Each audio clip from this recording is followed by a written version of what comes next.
अगर मैं आपको माइक्रोमैक्स के बारे में बोलूं कि अब आपको माइक्रोमैक्स की कोई भी फ़ोन मार्केट में नहीं दिखेगी, तो क्या आप यकीन करेंगे? माइक्रोमैक्स का आखिरी फ़ोन 2022 में आया था, लेकिन मोबाइल अब वो बना ही नहीं रहे हैं, और जो एग्जिस्टिंग फ़ोन रखते हैं उन्हें सपोर्ट नहीं मिलेगा। माइक्रोमैक्स का प्लान है काफ़ी अलग। फ्यूचर में माइक्रोमैक्स मोबाइल को छोड़कर कुछ और ही करना चाहता है, और इसके लिए माइक्रोमैक्स ने कई लोगों को निकाल भी दिया। सीनियर एग्जीक्यूटिव जैसे चीफ बिजनेस ऑफिसर हो गए, प्रोडक्ट डेवलपमेंट, टेस्टिंग, R&D को निकाल दिया है।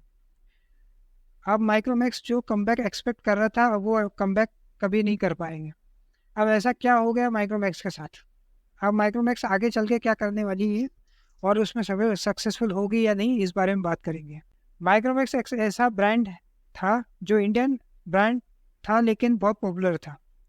एक समय नंबर 1 था, ग्लोबल प्लेयर में भी टॉप 10 में आता था। एक ज़माना तो ये था कि रशियन मार्केट में इन्होंने एंट्री ली थी, मिडिल ईस्ट में एंट्री की थी। फिर कहानी पूरी तरह से बदल गई। ये लोग फ़ोन के मार्केट में पूरी तरह से गायब हो गए। इन्होंने 2 अलग अलग कमबैक किए, लेकिन अब नहीं लगता कि ये कमबैक कर पाएंगे। माइक्रोमैक्स फेल हुआ उसकी गलतियों के कारण।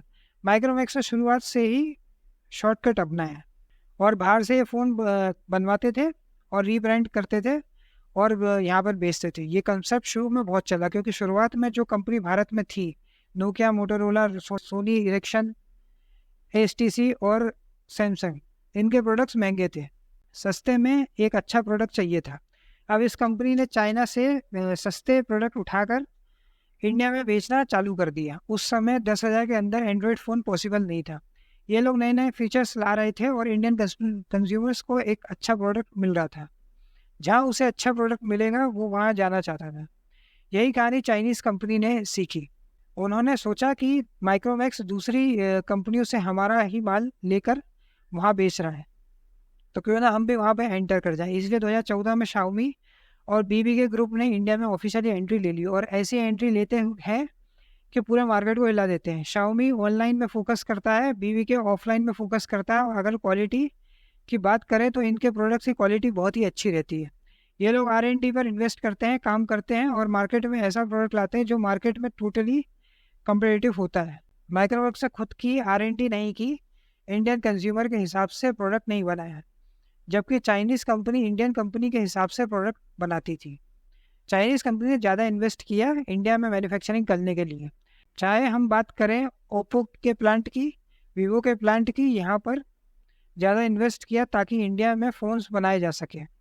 जबकि शाओमी ने दूसरी कंपनी के साथ पार्टनरशिप की इंडिया में मैन्युफैक्चरिंग फैसिलिटी सेटअप करने के लिए। एक समय ऐसा आ गया कि जब चाइनीज़ कंपनी ज़्यादा इंडियन हो गई as compare to Indian companies. एक समय शाओमी ने कहा था कि 99.5% फ़ोन हम लोग इंडिया में ही बनाते हैं। ये काफ़ी बड़ा स्टेटमेंट था। इससे पता चलता है कि इंडियन कंपनी इतनी काबिल नहीं थी कि वो एक अच्छा प्रोडक्ट ला सके जो इंडिया में चले और मार्केट के नीड को फुलफ़िल कर सके। ये कहानी काफ़ी सारे लोगों को पता है, लेकिन कहानी में 2-3 ट्विस्ट आते हैं, वो मैं आपको बताता हूँ। इंडियन कंपनीज ने मार्केटिंग में पर फोकस किया, स्पेशली माइक्रोमैक्स ने, क्योंकि जब आपका प्रोडक्ट अच्छा नहीं होता तो मार्केटिंग में ज़्यादा फोकस करना पड़ता है। लेकिन मार्केटिंग भी तब काम आती है जब प्रोडक्ट स्ट्रांग हो। प्रोडक्ट घटिया है तो कितना भी ऐड कर लो, कुछ नहीं होने वाला। यही कहानी माइक्रोमैक्स की थी, और यही कहानी यू टेलीवेंचर्स की थी। राहुल शर्मा ने यू को भी शुरू किया, शाओमी से कम्पीट करने के लिए बनाया गया था। कंसेप्ट अच्छा था तो मार्केटिंग अच्छी थी। साइनोजेन OS डालकर देंगे ये, तो प्रॉब्लम क्या थी? वही सेम प्रॉब्लम थी रीब्रांडिंग की। उस समय कूल पैड कंपनी के रीब्रांडेड फ़ोन टेलीवेंचर्स में देखने को मिले। फिर राहुल शर्मा ने एक और वेंचर शुरू किया 2019 में, revolt Motors. Revolt Motors electric bike के कंसेप्ट को यहाँ लाई थी। ये कंसेप्ट भी वैसा ही था जैसे माइक्रोमैक्स का था। इन्होंने सुपर सोको बाइक निकाली जो रीब्रांडेड बाइक थी। आज के समय में रिवोल्ट मोटर्स माइक्रोमैक्स का पार्ट नहीं है, ना ही राहुल शर्मा का पार्ट है। ये रतन इंडिया को बेचा जा चुका है। यू टेलीवेंचर्स ऑफिशियली बंद हो चुकी है। माइक्रोमैक्स ने आखिरी कमबैक किया था 2020 में। उस समय इंडिया चाइना सेंटिमेंट्स ज़्यादा थे, तो इसी का फ़ायदा माइक्रोमैक्स ने उठाने की सोची थी। ये अटैम्प्ट था इंडिया चाइना सेंटिमेंट्स का, वो काम नहीं कर पाया। इसका रिजल्ट ये हुआ कि राहुल शर्मा जो MD थे उनको रिज़ाइन करना पड़ा। करेंटली राहुल शर्मा माइक्रोमैक्स में इन्वॉल्व नहीं है। 2 साल से कोई फ़ोन नहीं आया है और मार्केट में अपनी पोजीशन को भी लूज़ कर दिया है। तो माइक्रोमैक्स की हालत थोड़ी सी ख़राब है। यहाँ पर हम लावा का एग्जांपल लेते हैं और एक छोटा सा स्टैटिक्स बताना चाहूँगा। माइक्रोमैक्स का 80% मार्केट शेयर कम हो गया है, लेकिन लावा का 85% ग्रो किया है। ये मैं इसलिए बता रहा हूँ कि इंडियन कंपनी में एक फेल हो रही है और दूसरी कंपनी सक्सेसफुल हो रही है। आज के समय में लावा R&D पर काम कर रही है। माइक्रोमैक्स ने वादे तो बहुत किए। 2021 में राहुल शर्मा ने बोला कि 5G डिवाइस लेकर आएंगे, लेकिन नहीं लेकर आए।